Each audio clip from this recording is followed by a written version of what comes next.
একটা মসজিদ গঠিত হয়েছে এক রাতের মধ্যে।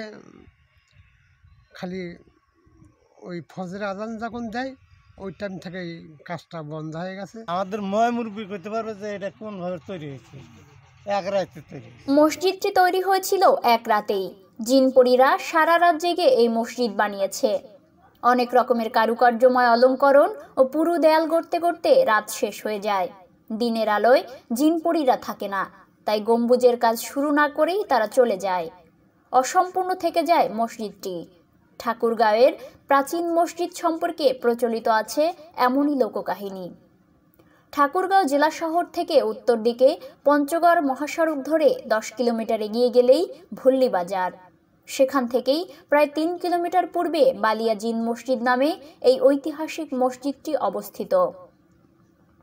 মসজিদটি দেখতে দেখতে একটু ভেতরে প্রবেশ করতেই স্থানীয় সূত্রে জানা যায় এই জিনের মসজিদের নামকরণের গল্পটি। কোনো এক অমাবস্যার রাতে জিনপরীরা বালিয়া ইউনিয়নের উপর দিয়ে উড়ে যাওয়ার সময় এলাকাটি তাদের পছন্দ হয়। তারপর জিনপরীরা মাটিতে নেমে এসে মসজিদ নির্মাণের কাজ শুরু করে, কিন্তু গম্বুজ তৈরির আগেই ভোর হয়ে যাওয়াতে কাজ অসমাপ্ত রেখে চলে যায় তারা। ফলে গম্বুজ ছাড়া দাঁড়িয়ে থাকে অসাধারণ কারুকার্যময় এই মসজিদটি। জিনপরীরা কিছু অংশ তৈরি করেছে বলে স্থানীয়দের কাছে এটি জিনের মসজিদ নামে পরিচিত। আমার ঠাকুরগাঁও আমার সিলেট বিয়ে করাইছি, সেখানে বেড়াতে আসি।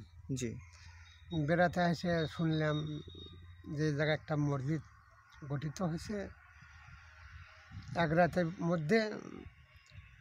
খালি ওই ফজরের আজান যখন দেয় ওই টাইম থেকেই কাজটা বন্ধ হয়ে গেছে। ছাদটা দিবে বাকি ছিল, ওই ছাদটা পরে এলাকার লোকে দিছে।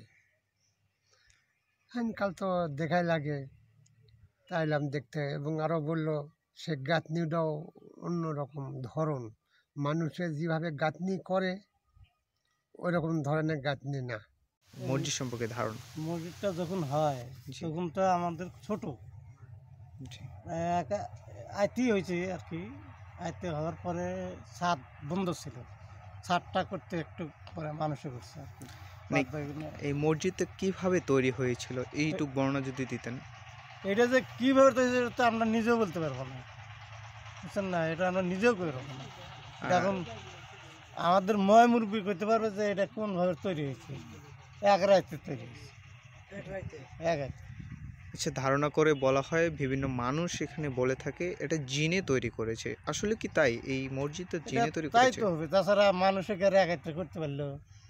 এটা তো একাত্রে যখন করছে তাহলে জিন ওরাই করছে। তাছাড়া মসজিদের গায়ে খোদাই করা সন অনুসারে এটি নির্মিত হয় 1317 বঙ্গাব্দ, মানে 1910 খ্রিস্টাব্দে। আবার মসজিদের নির্মাতা মেহের বক্স চৌধুরীর কবরেও তার মৃত্যুর সন খোদাই করা আছে 1317 বঙ্গাব্দ। মেহের বক্সের মৃত্যুর সময়েই মসজিদের বেশিরভাগ কাজ শেষ হয়ে যায়। এখন মসজিদটির বয়স প্রায় 110 থেকে 112 বছরের মতো হবে।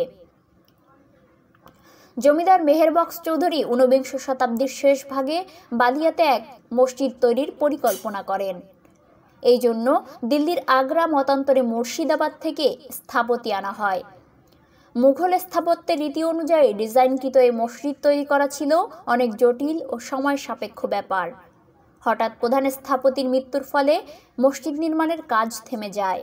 মেহের বক্স স্থানীয় কারিগরের সহায়তায় পুনরায় মসজিদ নির্মাণের কাজ শুরু করেন, কিন্তু স্থানীয় কারিগররা মসজিদের গম্বুজ নির্মাণে ব্যর্থ হন।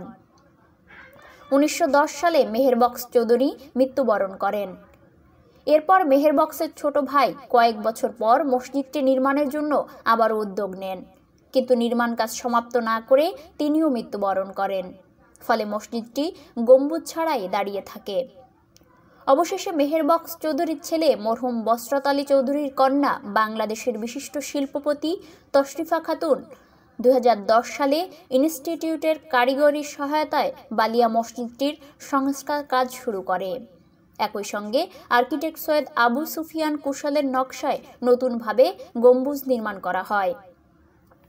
মসজিদের ছাদে একই সাইজের 3টি গম্বুজ ও 8টি মিনার আছে, যার মধ্যে 4 কোণের 4টি মিনার বড় এবং বাকি 4টি ছোট।